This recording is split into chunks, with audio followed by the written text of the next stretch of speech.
I think I'm the second funniest here, because if you haven't heard Paul Harrington, you're in for a treat.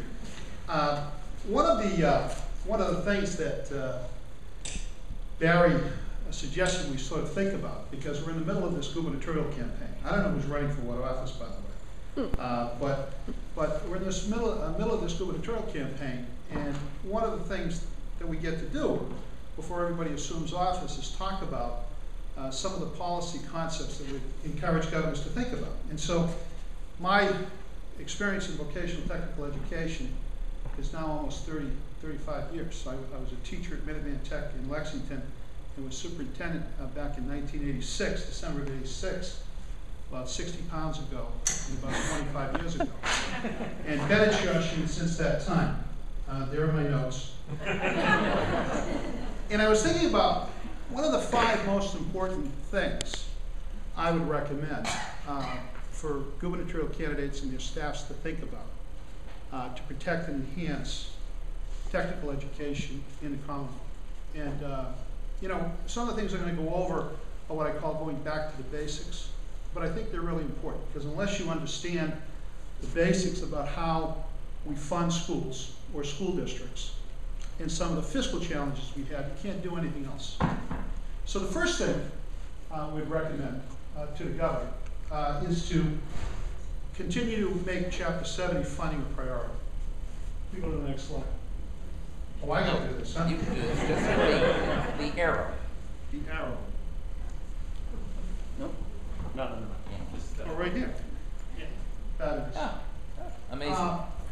Continue to make Chapter 70 funding a priority. Chapter 70 obviously is the program that funds school systems in Massachusetts. It's the state partnership, so to speak, to make sure that all school districts receive what we call adequacy and equity in terms of school finance. It's pretty simple to understand. And this sort of explains it, what's happened in the last couple of years. Governor Patrick was probably the only governor in the last 25 years, to my memory, with the exception of Dukakis I, that didn't have to cut local aid significantly at the beginning of their first term. Ed King tried to do it. Romney did it. Governor Romney did it. Governor Well did it. But the first year of a new term, we've seen significant cuts in local aid to cities and towns. Cities and towns get about $6 billion from the state treasury. About $4.5 billion of that is Chapter 78 to school districts. So this is the, quote, mother of all state aid programs. Its distribution for the last 2 years has been pretty much stable. In fiscal year 10, it was cut by 2% overall, but districts that were spending less than required by a state Supreme Court decision to maintain some level of equity were given funds to maintain some level of foundation. And all other districts took what we call a limited haircut, despite the fact that state revenues plummeted in fiscal 10. In fiscal 11, because of the stimulus package that we received from the federal government, combined with use of state reserves, all school districts maintained level funding in fiscal year 11, plus they received about $25 per pupil. We ought to recognize the executive branch and the legislative branch for maintaining that commitment, because it really stabilized situations in most school districts in the Commonwealth. The concern next year, I think you're all aware of this, because if you've been coming here or listening to Barry or Chris or everybody else, is there's a cliff that we're going to face next year. There's a $2 billion revenue shortfall at the state level, primarily because we've spent all the federal stimulus funds and the state treasury doesn't have a $2.6 billion surplus that it had 3 years ago. And the other thing that might happen is if the sales tax measure goes through, that could be another $2 billion problem. So the real concern we have is fiscal stability. Chapter 70 is pretty easily to understand. The state determines how wealthy a community is by measuring both what we call income in that community, an aggregate wealth methodology that they measure income of the residents in that community, And they also measure it 50% by property valuation, and they determine how many students are going to particular schools in that community. And they put a price tag to that. And then they come up with a formula where if the community can't afford to adequately fund those schools based upon those costs, the state fills the coffers. Massachusetts, you have a difference of ability of communities to fund school systems. In the town of Bedford, for example, or even in the town of Weston, the states determined that the Weston taxpayers could adequately fund, or the Bedford taxpayers could adequately fund their school systems because they have plenty of wealth. It's measured by income and it's measured by property value. And there are some systems like Lawrence where the state has determined that 98% of those funds are going to have to come from the state treasury because of the property values in Lawrence and the income values in Lawrence. The way the formula really has 4 steps. Step 1 is to determine what the foundation budget is for that particular community. I'll give you an example. If you send a child to a kindergarten class, it's going to cost maybe $6,000 for that program. If you send a child to a elementary school, it might cost $7,500. To a high school, it might cost $10,000. To a vocational technical school, it might cost in the neighborhood of $14,000. Matter of fact, these were the variables that the state used in fiscal 09 or fiscal 10 to determine what the minimum cost per pupil should be based upon these particular programs.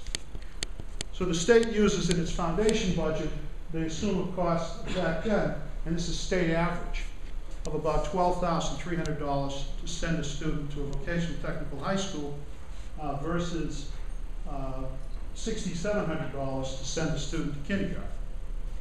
You take the number of students by that community times the cost, and you come up with what we call a foundation budget.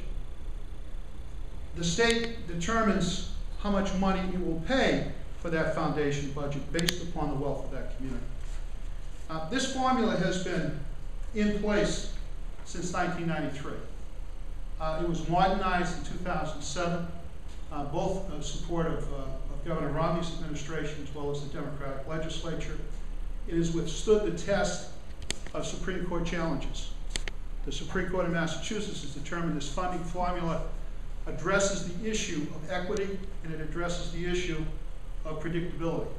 And it's been an integral reason why our schools haven't suffered significantly over the last couple of years during a period of economic distress.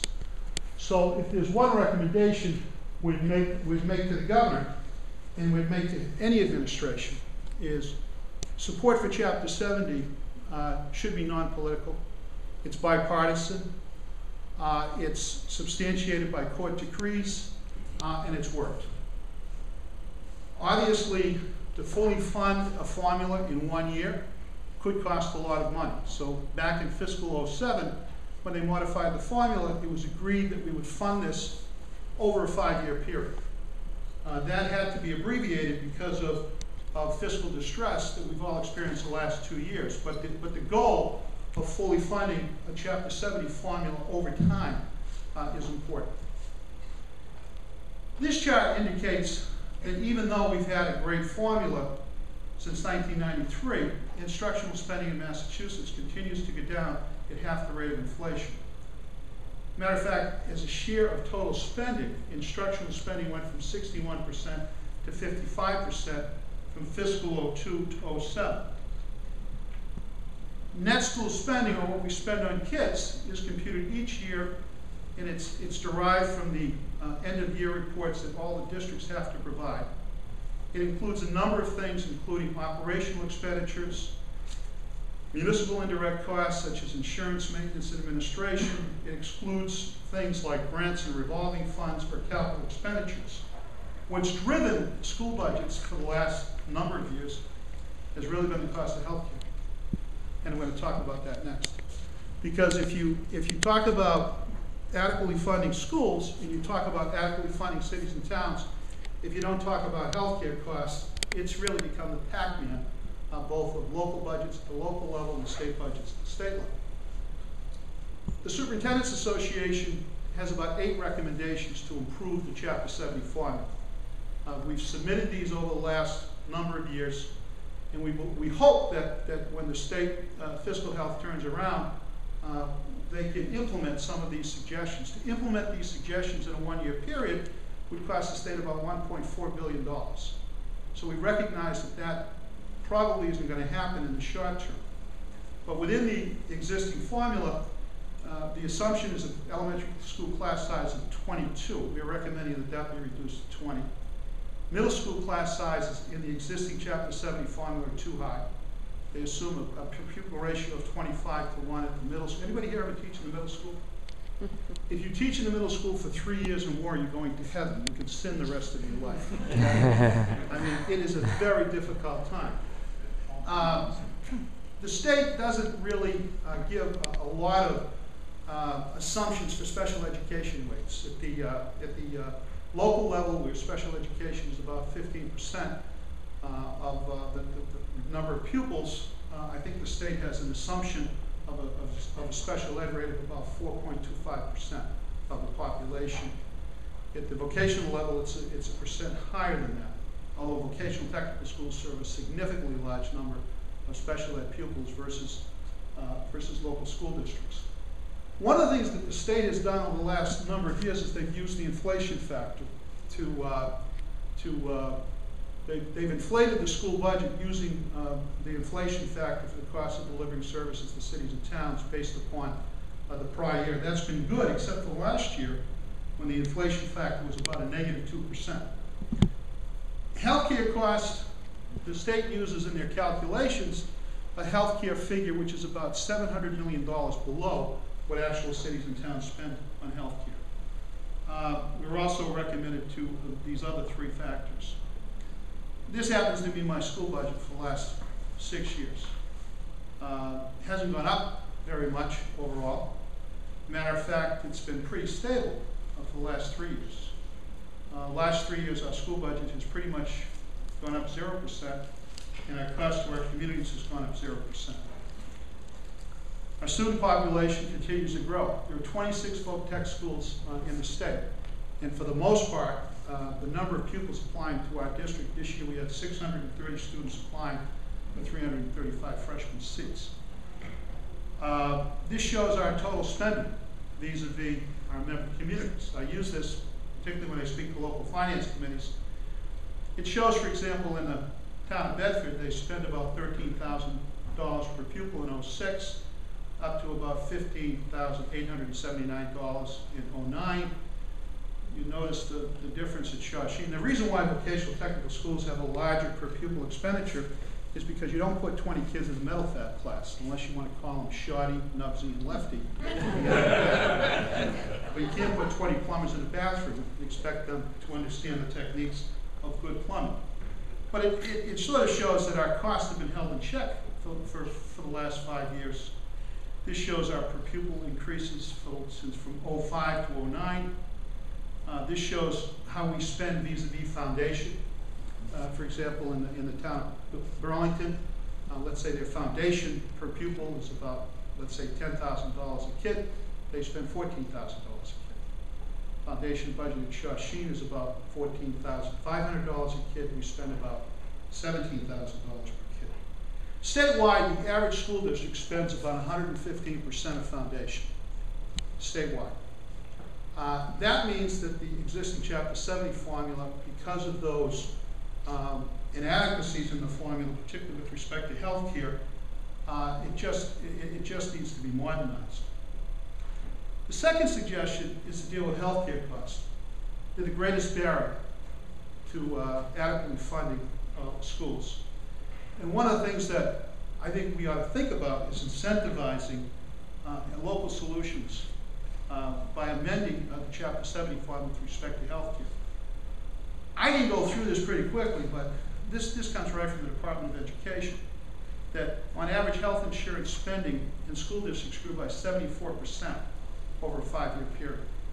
Health insurance doubled in 84 school districts, while instructional spending only went up 13% from 02 to 07. What that means is that Most of the money that we've put into Chapter 7 over the last 10 years or so has been spent in healthcare dollars. One of the things we've thought about is controlling healthcare costs. And I'll talk a little bit about the platforms of both Charlie Baker as well as Deval Patrick and why there might be a better idea. I believe that the only way you're going to control healthcare costs is if you do it locally and you negotiate locally. We made a strategic decision back in 2005 that modifying our healthcare plan was an important part of our strategic objective. And this was shared with my staff in May of 2005 and became part of the 5-year plan for the school district in November of 2005. In 2006, I used this language as a proposal for my school committee to evaluate my performance over the course of the next year, which was to take a look at the existing healthcare plans offered at our school district and working in a collaborative fashion with the union to try to make changes that would benefit all parties. We implemented major changes in our healthcare plan through negotiation in May of 2006. There's a third of the communities in the Commonwealth right now haven't accepted Section 18 of Chapter 32B.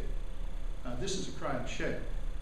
Most of your retirees who are eligible for Medicare can go on Medicare, and all the community has to do is accept the provisions of Chapter 32, Section 18 of 32B. But a lot of cities and towns have it. We went from a master health plan to a PPO. We increased co-pays for doctor visits, and we were able to give salary increases of about 3% for the last 3 years. That's allowed us to have a zero budget increase for the last 3 years and still give salary increases. We initiated a wellness plan at the local level. We do this every year now. I should be on the treadmill more than I am, but we do yearly health screenings at our school. We built a state-of-the-art wellness center complete with a 12-person sauna for our staff. We do constant training on how to use Blue Cross to evaluate programs. We do estate planning because we know that 12% of the dollars spent on health care is stress-related. We've expanded an employee assistance program. We do after-school Zumba. I tried it last year with the cafeteria workers. I looked like a fool, but I did it. And we also built a child care center at staff. Because one of the things we got from our young employees was the inability to have affordable child care was a tremendous financial stress on them. We did Weight Watchers at work. 37 of our staff members lost 500 pounds in 2007-8. We do it every year. We do yoga on Wednesday afternoons, including Zumba classes. We've done CPR training and first aid. Before school, we have workouts in the state-of-the-art fitness center. We also do it after school. And we actually have a staff water aerobics class at 6 o'clock in the mornings beginning in January. We haven't spent healthcare dollars in 2010 more than we spent in 2006. Our healthcare costs have gone down. And it's because we instituted a wellness program and we made major changes in our health plan design. There's been no increase in health insurance costs to either the district or employees in the last 5 years. We provide wellness opportunities to staff and we educate the staff, making sure they're high quality health cost consumers. First year savings. Prescription drugs, we went from spending $473,000 to $328,000 the first year. We went from a $5, $10, $25 copay to listen to this one, a $0, $25, $45 copay. We increased the use of generic drugs from 53% cost to 78% the first year because people like paying zero for generic drugs. Our total claims went down almost by $1 million. And retired teachers are now part of the GIC in Hampton. Do either governor's plans work? Governor Patrick's plan is to encourage communities to join and school districts to join the Group Insurance Commission. The challenge for that is any future changes, you need 70% union approval to make any future changes in plan design once you've made that decision. Mr. Baker would provide communities with the same plan design changes as the Group Insurance Commission. That saves the communities $100 million. but that $100 million will be shifted to employees. And so what I think we'd suggest is to change the Chapter 70 formula to incentivize controlling costs at the local level, to make sure that healthcare costs cover 70% of the average statewide cost per pupil within the formula. What this would do is this would make city managers, town managers, and school superintendents and union presidents sit in a room recognizing that all the state's going to provide for in the Chapter 70 formula is 70% maximum of the cost of providing that benefit. And I think it would encourage local managers and union members to be responsible for controlling healthcare dollars, primarily by establishing wellness programs in their districts. Because, to be perfectly blunt with you, with all the new mandates that are being imposed on healthcare plans, and the fact that we're all living older, and the fact that healthcare costs are escalating, the only real way cities and towns can save money is through wellness initiatives. Third suggestion, learn from the success of regional vocational technical school districts. And what I mean by this is regional tech districts weren't existent in 1950. Vocational technical education, for the most part, was at the basement of local high schools. Most local high schools had 4 programs for the slow kids. I think they taught maybe culinary arts, maybe automotive technology, maybe a carpentry course. It was the legislative leadership, young guys named Dukakis and Flaherty and others back in the 60s, that said we have to take these kids out of the basements of local high schools, and we have to build centers around the state where we can provide, instead of 4 or 5 programs, 20 and 30 programs. 26 regional vocational districts were created in Massachusetts between 1964 and 1977, serving 79% of the communities. They only came about because the state paid for 85% construction costs. They promised 50% operational costs and 100% busing cost. These institutions had a distinct mission and were free from most political urban influence, and that includes influence from appointments to unions. These are some of the success factors we've experienced over the last 6 years at Shawsheen. It just indicates that kids love coming to school. Our average daily attendance has gone from 93.8% to 96.5%. It's over 98% this year. For the most part, and Paul can talk about this, in regional vocational technical schools, our dropout rates are about 1.8%. Statewide average high school dropout rates are pretty close to 3%. At our school, we had the lowest dropout rate in the state in 2006, 2007. This shows our graduation rates.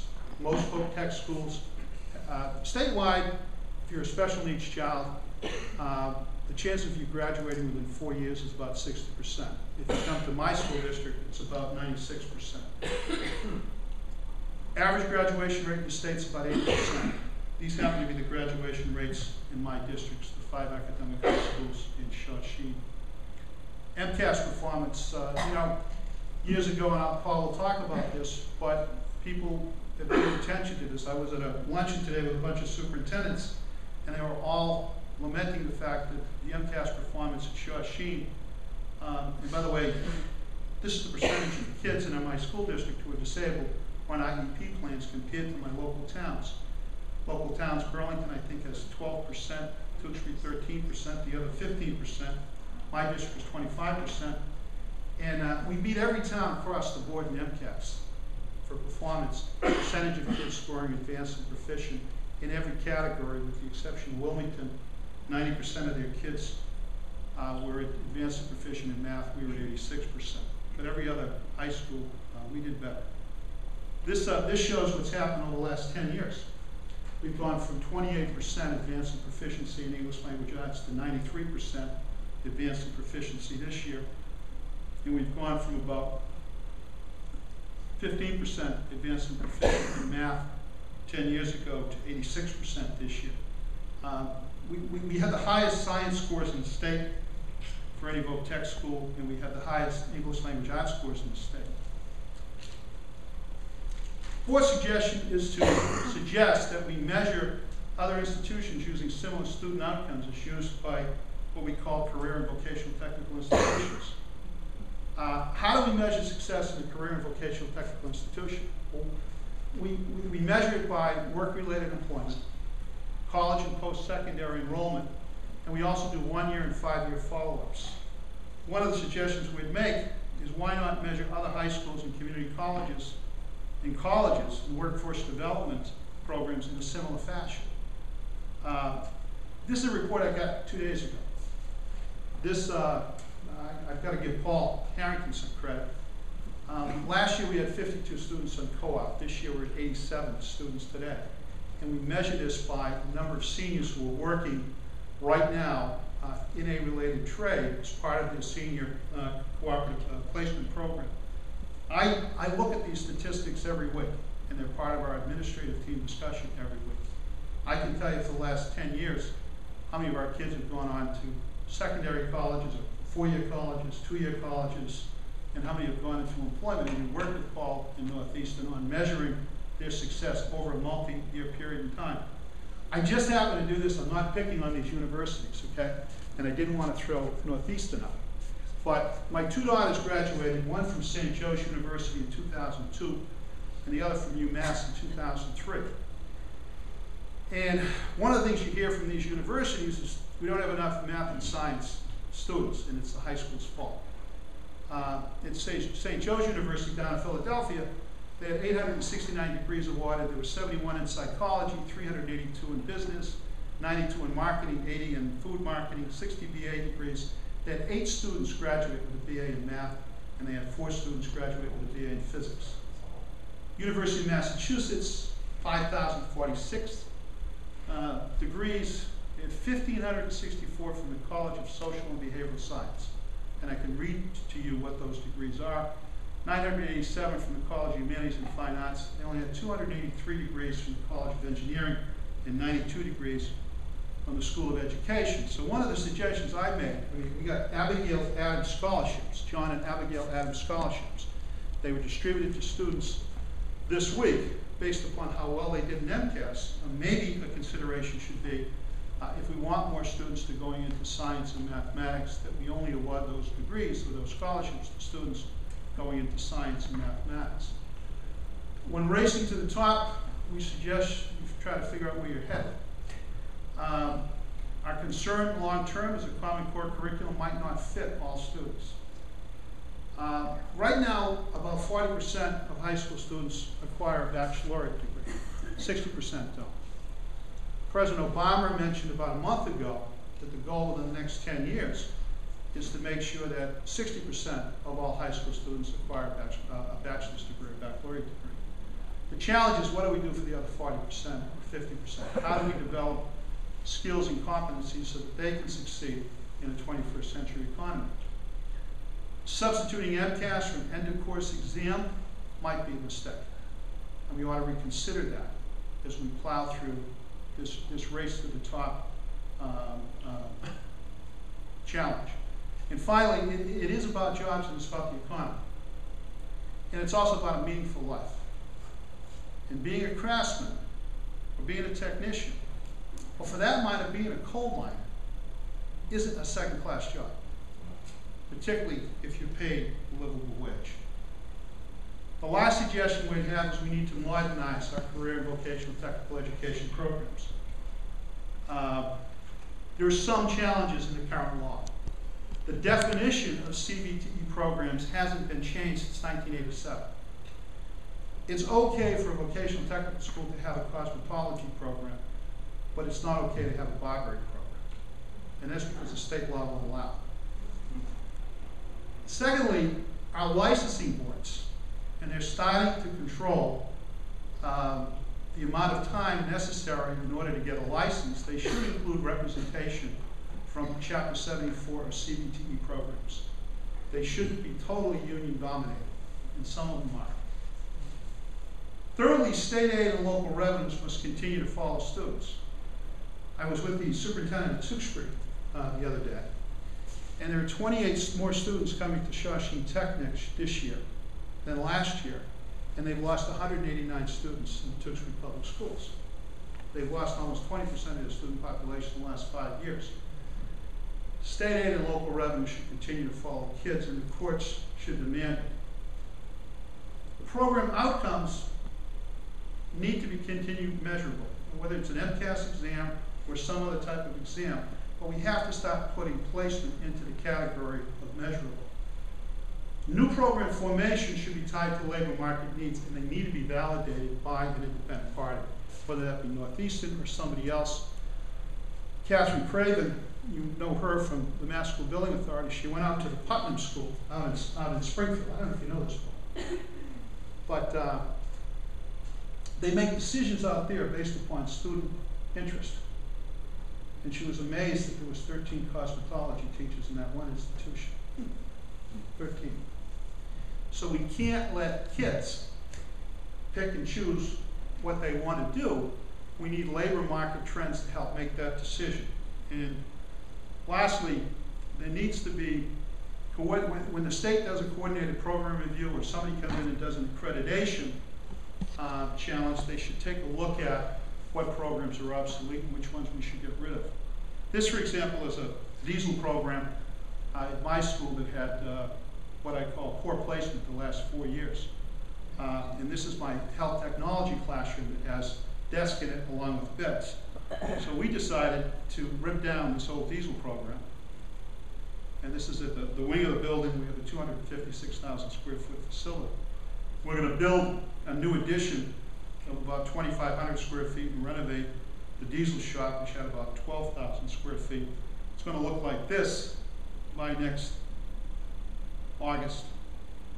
The back's going to look like this, and we're going to build a life science center at Shawshee. We made the decision about what program should go in there based upon work that my director of guidance has done with Paul here at Northeastern. We took a look at significant labor market data to make the decisions of what types of programs will go in to this corner of the facility and what articulation agreements we have. And I was pleased that the facility and the program was not only approved for state funding at about 56% at their board meeting last March, but thrilled that the communities in my district voted unanimously to support this construction. So we'll be opening up this life science wing over the course of the next couple of months. In terms of construction, we'll be having a ribbon cutting ceremony next August. But those are the 5 suggestions I would have for the next governor. And I'm sure Paul's going to have a lot more, and he'll be a lot more prepared. Thank you very much.